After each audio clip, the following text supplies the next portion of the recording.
श्रियकान्ताय कल्याणनिधये निधयेऽर्तिनाम् श्रीवेङ्कटनिवासाय श्रीनिवासाय मङ्गलम्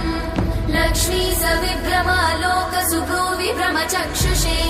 चक्षुषे सर्वलोकानां वेङ्कटेशाय मङ्गलम् श्रीवेङ्कटाद्रिशृङ्गाग्रमङ्गलाभरणाङ्ग्रये मङ्गलानां निवासाय श्रीनिवासाय मङ्गलम् सर्वावयव सौन्दर्य सम्पदा सर्वचेतसां सदा सम्मोहनायास्तु वेङ्कटेशाय मङ्गलम् नित्याय निरवध्याय सत्यानन्दचिदात्मने सर्वान्तरात्मने श्रीमद् वेङ्कटेशाय मङ्गलम्